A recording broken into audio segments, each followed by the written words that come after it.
What's up, Roach Boy? Guy named Ty, and welcome back to another episode of the MITM podcast. And today, we're going to be talking about how the infinite banking concept got started. Run my intro. Caught up in them bright lights, lost the shiny things that's golden. Everything ain't always what it seems, let it soak in. Chasing my dreams, coming apart at my seams. Best believe that the money is the motive. All right. Let's hop into how the infinite banking concept got started. I'm going to read this to y'all's. Hopefully, story time goes well. Gather around, children, and let's make some money. So this is from Nelson. First, a bit about my background. I was educated as a forester, graduating from the University of Georgia in 1952. A large portion of the root thought of this concept is coming from the study of forest finance and the fact that you're dealing with compound interest over a long period of time with no taxation on the buildup. Now, the reverse fact is that you must make an investment and you won't see any results for that same long period. In the forestry world, you must think many years into the future. I worked as a forestry consultant for about 10 years.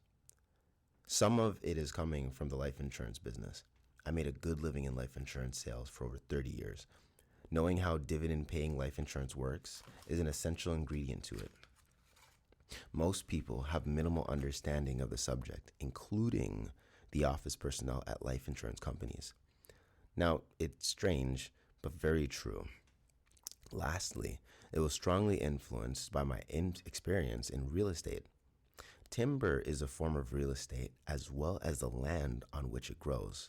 So I've been around real estate for all my working life, and I developed a strong interest in this subject. Now, if you read all the books around real estate, the central message is not about real estate itself. It's actually about the magic of leverage.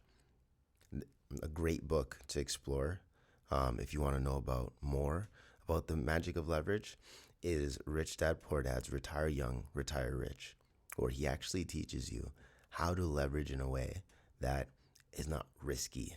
Okay, 'cause, hey, rule one, we don't want to lose money. And rule two is, remember rule one, don't lose money. Essentially, they all say buy some real estate, borrow the money to pay for it, because you're always dealing with borrowed money. You either borrow the money and pay interest, or use your own money and give up interest on that. Pay interest for a while, then sell the property. All you've given up is the interest you've paid out. That leverage is wonderful.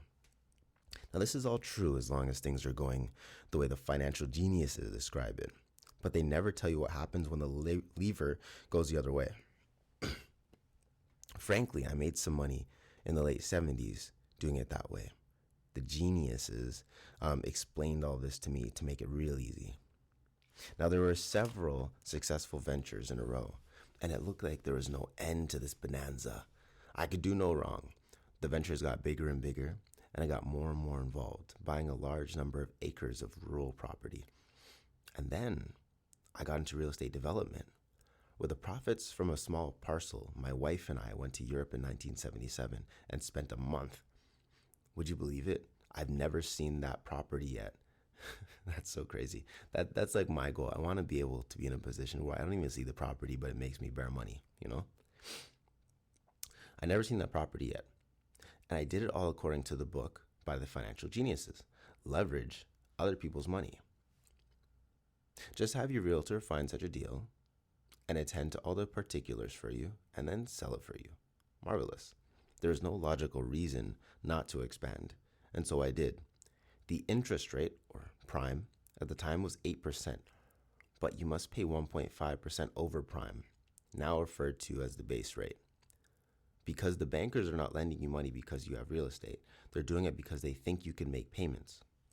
Why else would they require personal endorsements on the loan? And you must renew the notes every 90 days at the current interest rate. I got accustomed to paying 9.5%, and that was just normal. And then along came 1981 and 1982. The prime rate rose and peaked at 21.5%. Add 1.5 on top of that, and you see my situation. 23% interest on $500,000. That amounts to $67,500 of interest per year that I was not expecting to pay. When this happens to you, what do you do? Do you go ask the financial geniuses who recommended that you do all of this?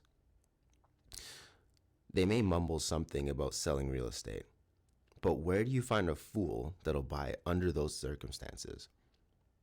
Of course, everything will sell if you get the price low enough, but losing 5 times what you paid on it is hardly a good way out.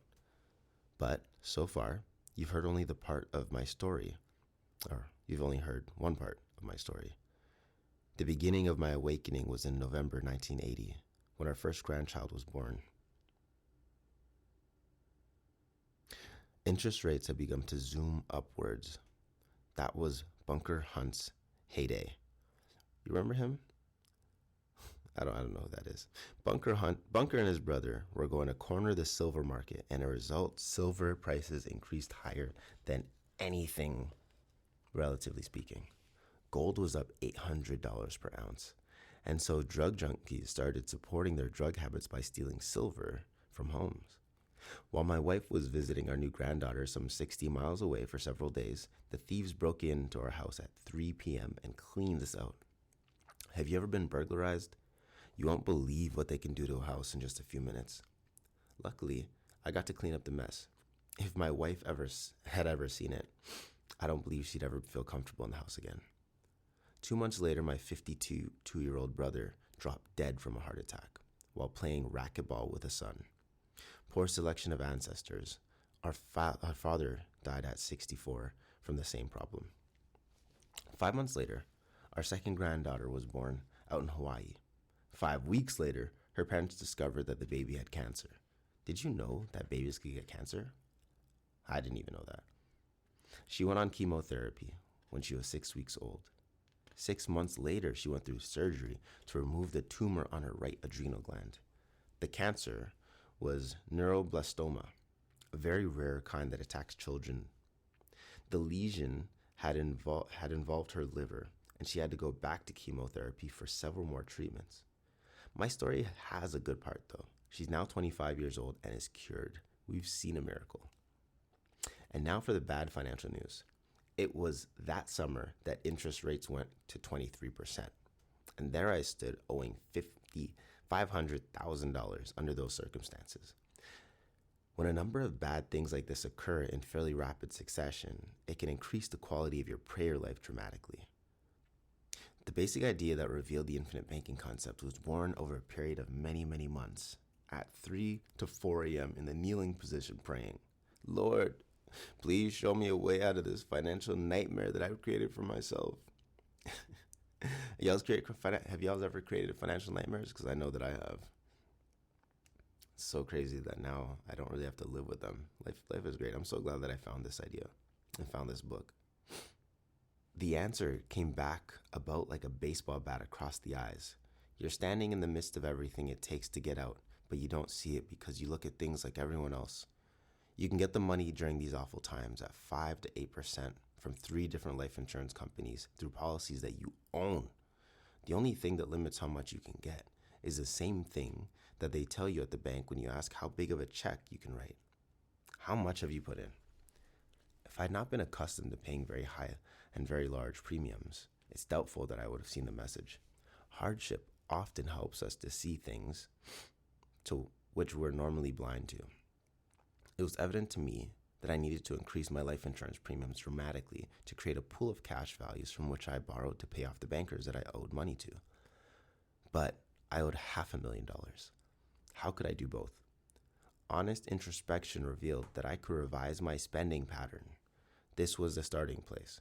When I started teaching others to design their financial dealings along these lines, my income tripled. Practically everyone thought I was crazy, but it was the opposite. It was the opposite to all the experts. But an objective look at the facts of how life insurance worked, plus reason and logic, and continued sessions of intense prayer for guidance has proved that the system works. Maybe you find yourself in such a financial prison, or maybe you want to develop a system that will keep you out. Maybe yours is smaller or greater, but whatever the principles are the same, and they'll serve you well.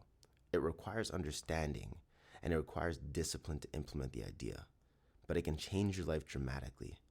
even beyond your fondest dreams. And here we have a quote.